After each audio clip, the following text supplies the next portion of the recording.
Kleine Öfen mit großer Strahlkraft, auch wenn sie schon über 100 Jahre alt sind. Stefan Dehn und sein Team haben sich auf sogenannte Schweizer Kachelöfen spezialisiert. Zierliche, freistehende Öfen mit viel Speichermasse. Richtig beheizt strahlen die Kacheln auch nach vielen Stunden noch wohlige Wärme ab. Ein handwerkliches Meisterstück aus Keramik, Guss und Schamott. Mich hat fasziniert, wie wenig Holz der braucht und wie angenehm warm es war. Plötzlich wurden unsere Füße warm und nicht nur die Decke. Warum? Weil er zeitverzögert mit sanfter Strahlung die Wärme abgibt. Ich konnte es damals nur nicht erklären. Ich hatte keine Ahnung, was da vorgeht. Ich wusste nur, das ist gut. Und deshalb habe ich angefangen, einen Schweizer Kachelofen nach dem anderen aus der Schweiz zu holen.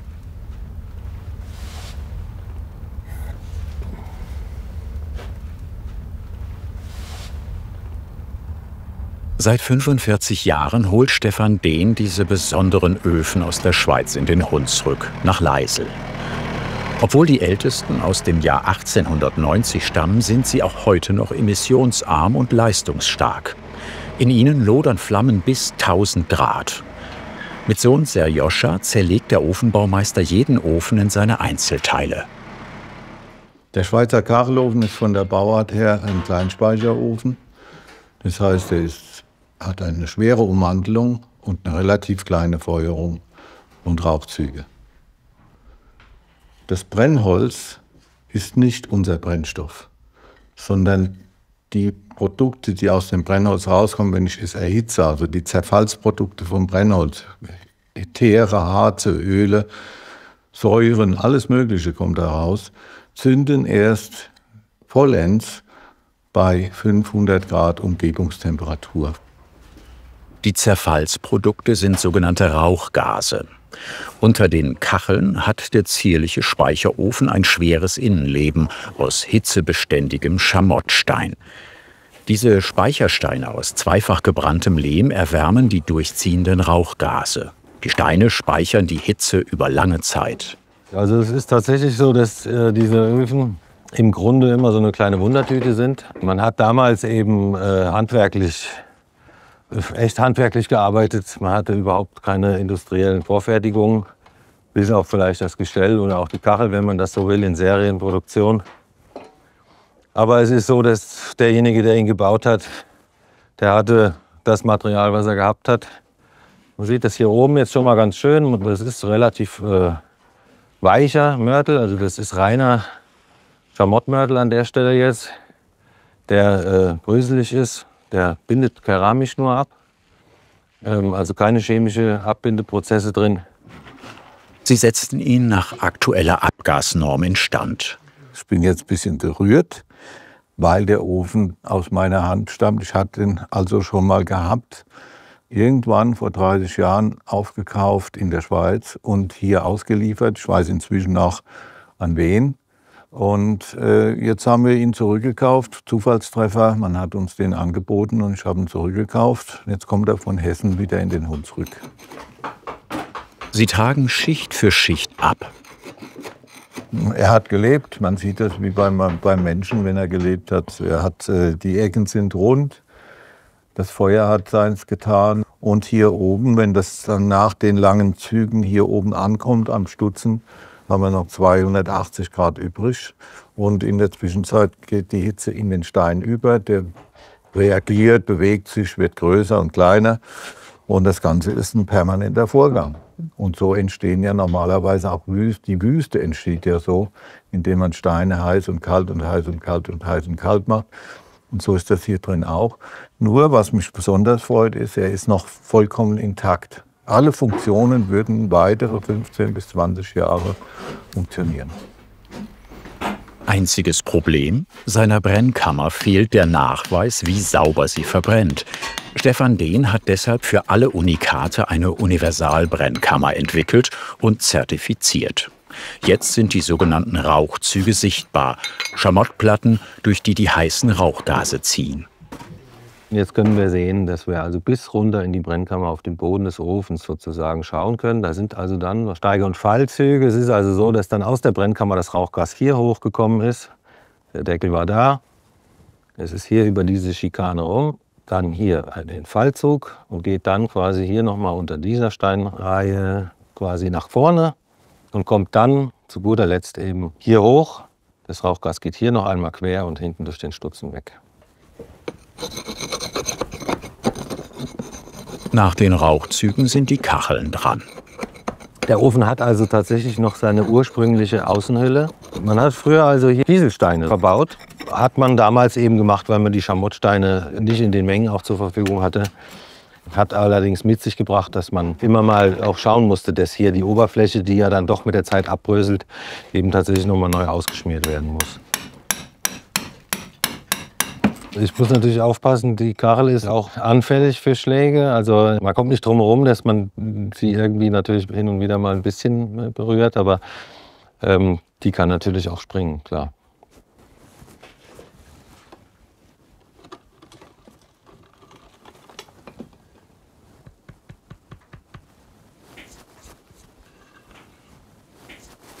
Ist gut. Super. Noch ein bisschen sauber machen. Guter Zustand. Hier unten ist eine Ecke, die fehlt. Mal gucken, ob wir die finden. So, hier haben wir jetzt kleine Fragmente von dieser Ecke hier. Konnten wir noch retten. Ich denke, das kriegen wir wieder ganz schick zusammen. Müssen wir dann später mal probieren. Die ist jetzt hier genau an der Stelle. An der etwas verjüngten Schwachstelle ist sie jetzt gebrochen. Das ist aber erstmal kein Problem. Wenn wir die jetzt mal gleich zusammenhalten wollen, wird man später wenig sehen. Müssen wir kleben. Hier muss man ein bisschen geduldig sein, weil man muss einfach vorsichtig vorgehen. Eins nach dem anderen, es braucht ein bisschen seine Zeit.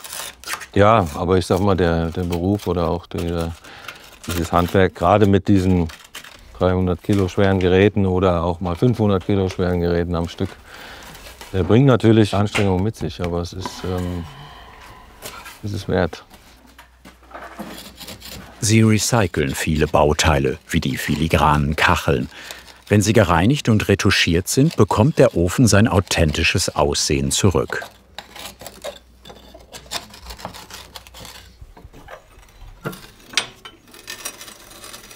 Werden wir schon oft gefragt, ja, was ist denn das? Da kriege ich überhaupt kein Holz rein. Das Geheimnis dieses Ofens ist ja, dass er sehr kurz, sehr heftig geheizt und gebrannt wird. Und das schaffe ich natürlich in einer kleinen Brennkammer viel schneller. Ich komme viel schneller auf die hohen Temperaturen. Der Hitzestau, der in der Brennkammer stattfinden soll, ist in einer kleinen Brennkammer viel schneller da.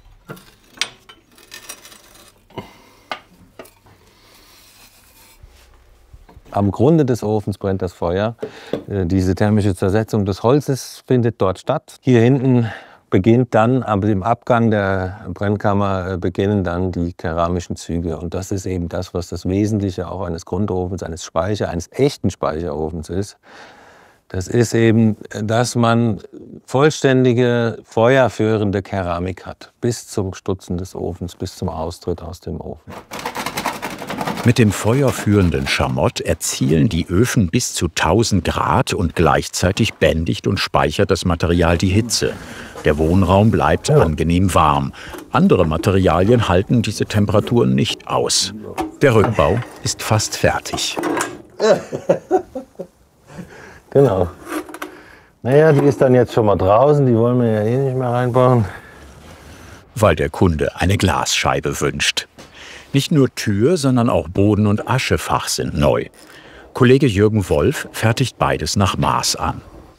Auf dem Gussgestell sitzt die Patina des letzten Jahrhunderts. Um den Rohling davon zu befreien, bürsten sie ihn.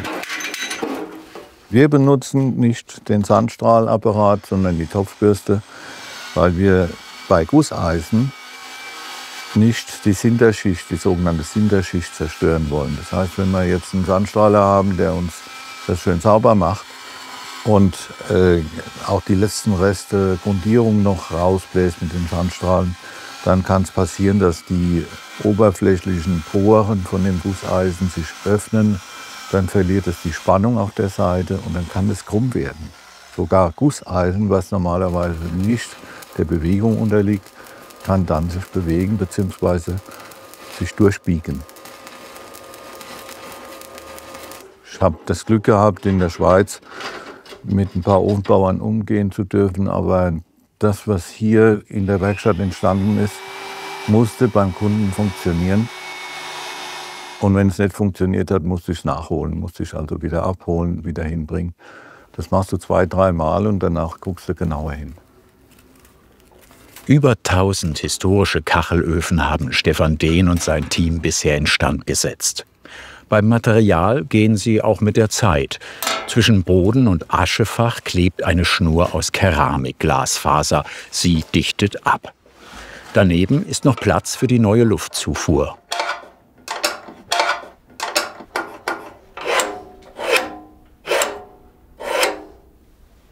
Wenn ich keinen Platz habe für die Materialien, sich auszudehnen, dann wird eine Keramikkachel springen. Man lernt die Materie kennen, das Metall, die Keramik, das Verhalten des Ofens. Deshalb muss man nicht wie ein Metaller denken und auf Hundertstel Millimeter arbeiten, sondern wir dürfen hier zum Glück auf Spiel arbeiten. Alle diese Dinge müssen einfach sich permanent bewegen können. Alles, was die Flammen und Rauchgase berühren, ist aus Schamott. Am Ofenboden kommt keine Hitze an. Das Blech hält moderate Temperaturen aus. Für die Optik wird alles mit schwarzer Farbe patiniert. Das ist die Original-Aschefachtür. Die hat mal zur Original-Feuerkammertür gepasst, aber jetzt ist sie nur noch fürs Aschefach. Das Schöne an den alten Dingen ist, dass die mal so gearbeitet wurden, dass die Gusseisenteile so plan aufeinander passen, dass man keine Dichtung braucht. Die sind eingeschliffen bei der Herstellung und verändern, solange man nicht mit dem Hammer draufschlägt oder sie dauernd zum Glühen bringt, verändern sie ihre Form nicht mehr. Das ist der große Vorteil. Also wir haben hier eine Aschefachtür, die 100 Jahre alt ist und eigentlich schließt wie damals, wo sie neu war. Der Griff ist nicht mehr authentisch. Also da müsste ich dann in den Fundus gehen und einen ordentlichen Griff finden, der da genau passt. Und da habe ich auch schon was im Auge. Hier sind unzählige Türen von verschiedensten Ofenmodellen. Und an einer ist genau der Griff dran, den ich suche. Seit 1980 ist der Fundus auf 500 Türen angewachsen. Das ist einfach die Geschichte von einem Ofenbaubetrieb, der historische Öfen aufarbeitet und da bleibt dauernd was übrig. Und die Kunst ist, das so zu sortieren, dass man was findet. Ein Ehepaar fährt mit dem Anhänger, mit dem offenen Anhänger nach Leisel und bringt einen alten Germanenofen aus einem Schloss, aus dem Allenbacher Schloss, hierher, kommt an, beide Türen von dem Ofen weg. Irgendwo zwischen Kirn und Leisel im Graben. Die sind einfach weggehüpft. Und kurze Zeit später finde ich die 2 Türen von dem Ofen in meinem Fundus. Das war natürlich Gold. Der Griff fürs Aschefach ist auch schnell gefunden.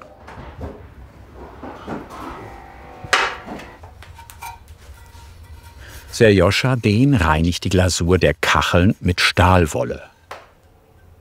Kacheln und Kleber haften dauerhaft und sekundenschnell, am besten bei Zimmertemperatur. Ich bearbeite gerade einen Kachelsatz, der gut 100 Jahre alt ist, der macht die auch wieder. Und das Thema Nachhaltigkeit, das Thema Ressourcenschonung und so weiter ist in aller Munde. Feststellen müssen wir ja, es ist leider noch nicht unbedingt in aller Tat. Die Menschen haben natürlich gerne den Komfort des Konsums und des Kurzlebigen und des Wegwerfens und des Neukaufens. Aber ich glaube, wir werden schlichtweg wieder mehr dahin schauen müssen, wenn wir in eine andere Richtung uns bewegen wollen. Und das ist wesentlich. Und da ist es natürlich eine große Genugtuung, einen Teil dazu beitragen zu können. Dass man einfach sagt, man erhält diese Dinge, auch gerade wenn sie so gut funktionieren. Die Kacheln des Schweizer Ofens sind nicht nur Deko. Wir reden über diffuse Strahlung.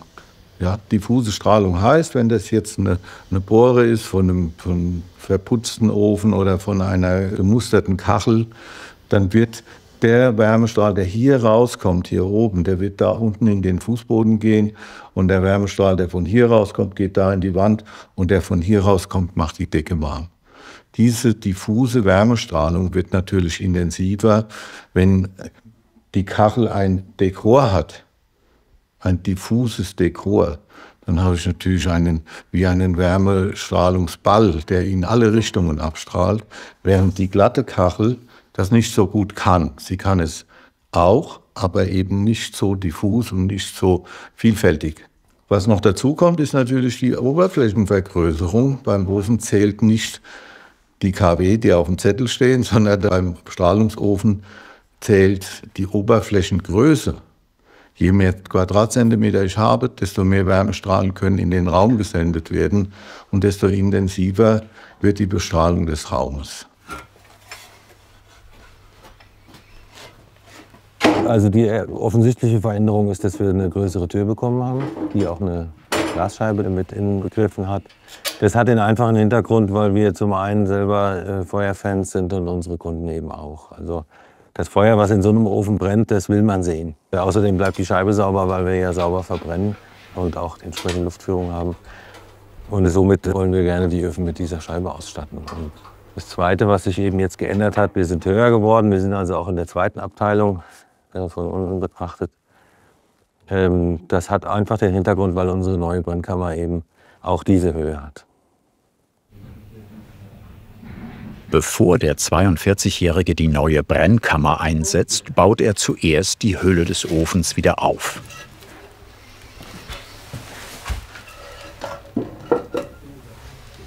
Dafür kommt zwischen Boden und Kachel eine Keramikfaserwatte.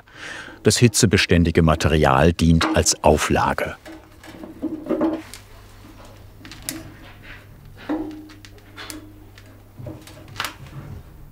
Kacheln mit leichten Blessuren setzt er an weniger prominente Stellen.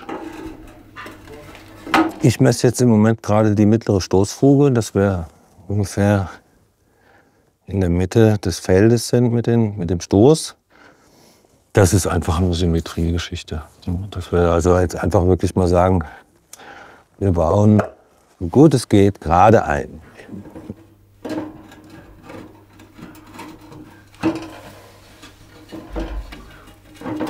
Naja, so 100%ig Plan passt es eben nie. Ne? Das ist, man muss dann einfach gucken, dass man den besten Mittelweg findet. Das Gestell hat seine Ecken und Kanten.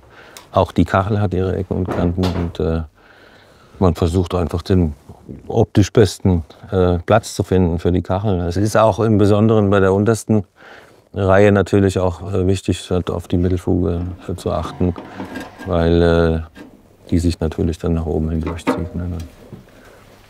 Jetzt bin ich aber ganz zufrieden. Der gesammelte Schamottmörtel aus dem Ofen wird wiederverwertet zum Ausschmieren der Kacheln. Stefan Dehn siebt dafür die Lehm-Ton-Mischung aus dem Schutt. Mit Wasser vermischt ergibt sie frischen Hafnermörtel.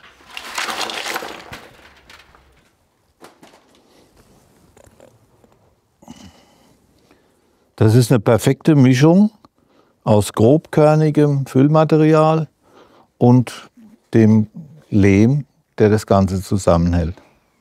Damit kann ich modellieren. Ich kann es anschließend, also ich kann das mit Wasser anfeuchten, von erdfeucht bis sämig bis zur Schlemme und kann damit eigentlich alles machen, was man vor 100 Jahren an dem Ofen machen musste. Und ich kann es sogar heute noch machen und es hält. Und so eine perfekte Mischung kriege ich gar nicht bei.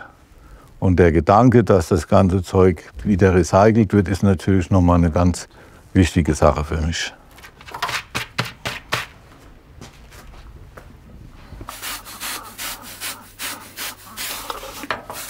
Also sie wird so angefeuchtet, damit dort eine gewisse Sättigung an Feuchtigkeit ist und der Mörtel für sich seine Feuchtigkeit mal durchgängig behalten kann und dann austrocknet.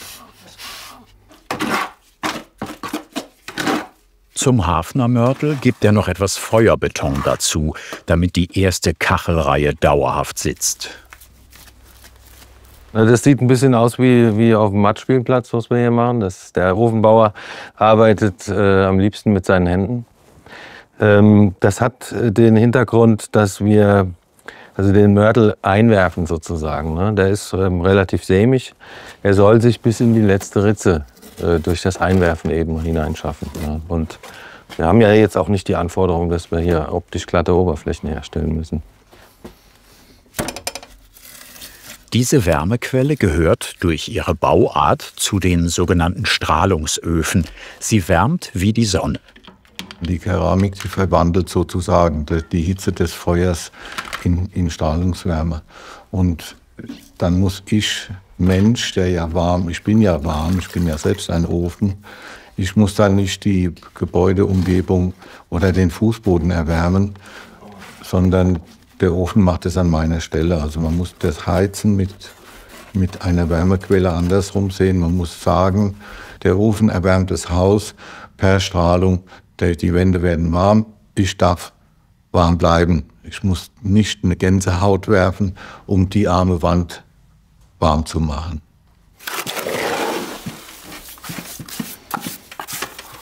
Jetzt kommt noch mehr Mörtel in die Taschen der Kacheln. Die Speichermasse fungiert hier auch als Dämmung. Die 5 cm dicke Schicht schirmt die Kacheln vor der neuen und patentierten Brennkammer ab. Die schürt das Höllenfeuer noch mehr.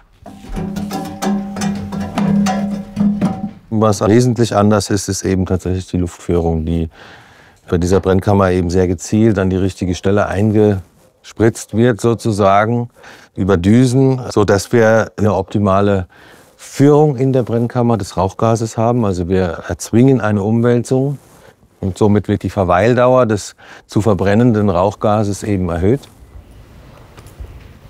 Auch diese Öfen wollen gewartet sein.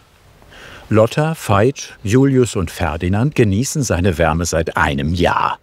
Familie Günthers heizt 150 Quadratmeter Wohnfläche mit ihm. Gleich von vornherein beherzt heizen. Beherzt heizen. Diese Botschaft muss ich immer wieder verbreiten, weil jeder hat immer wieder die Tendenz zu sagen, naja, ich fange mal klein an und dann wird es sich schon entwickeln. Das stimmt auch. Aber das kleine Anfangen, das verzögert nur das Aufheizen und vor allem das saubere Verbrennen. Von Anfang an mit viel Holz heiß anfeuern. Wie sie ihn hier angefeuert haben, verrät gleich die Aschemenge. Je heißer, desto sauberer die Rauchzüge. Die jährliche Wartung ergibt nur 2 Esslöffel voll Asche.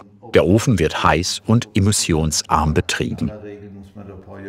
Also ich finde einfach praktisch. Also gerade auch im hektischen Alltag, da muss das schnell gehen, ne? Auf und Holz rein und dann läuft er und auch das Reinigen unten. Die Aschekammer, die wird zweimal die Woche geleert und es ist pflegeleicht. Also er macht Spaß einfach, ja, weil es funktioniert. 500 Kilo Speichermasse aus Schamott strahlen hier über Stunden. Er heizt dauerhaft auch auf, also wir kriegen das Haus richtig gut aufgewärmt, ja. Der ist fast ein Begleiter der Familie, sage ich jetzt mal. In der Werkstatt ist jetzt die neue Brennkammer dran. Sie wird mit gewässerten Schamottsteinen verkleidet. Der Mörtel soll wieder langsam abbinden. Serjoscha Dehn setzt die 4 cm dicke Speichermasse Stein um Stein.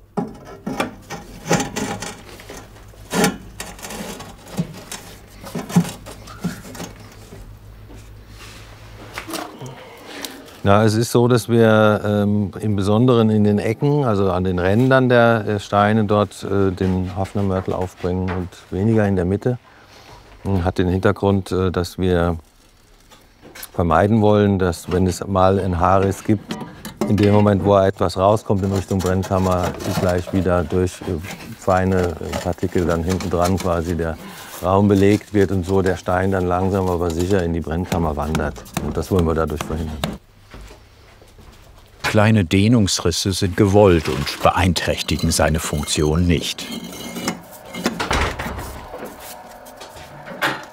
Je nach Größe und Aufwand kostet das Erneuern der Kachelöfen in der Regel zwischen 4.500 und 10.000 Euro. Der Ofen ist fast fertig. Fehlen noch die neuen Rauchzüge und der Originaldeckel. Der studierte Ingenieur ist in der Werkstatt groß geworden. Ich habe immer gesagt, ich habe das Feuer schon in der Flasche gekriegt. Weil das war tatsächlich, ich war da auch unerschrocken. Es gibt eine lustige Geschichte, dass ich vor dem Küchenherd stand und habe dann mit 2 Jahren irgendwann ein Feuerzeug reingeworfen, Gasfeuerzeug. Und die Tür war noch auf und es explodierte und ich bin umgefallen und bin aufgestanden und habe weitergemacht. Also das hat mich irgendwie fasziniert. Ich bin gerne Ingenieur, also tatsächlich technische Dinge interessieren mich. Ich wollte schon immer wissen, wie das dahinter steckt, habe auseinandergebaut und wieder zusammen. Manchmal ging es dann sogar wieder. Aber das schadet ja nicht, also den Ausflug auch gemacht zu haben. Er hat Schreibtisch gegen Werkstatt getauscht. Seit 2022 ist er zurück im Familienbetrieb. Die heißen Rauchgase verweilen künftig länger in den Zügen. 2 Meter Wegstrecke reichen aus, damit die Schamottsteine die Hitze aufnehmen und speichern.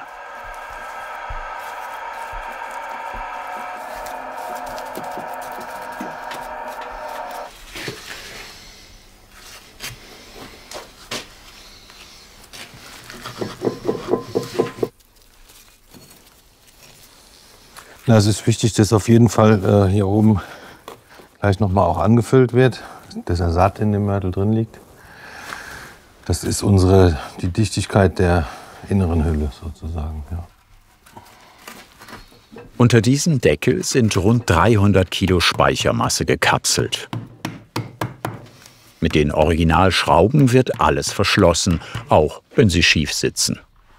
Ja, die ist normalerweise, oft ist sie auch gerade, aber man muss die Öfen so nehmen, wie sie sind. Und es hält.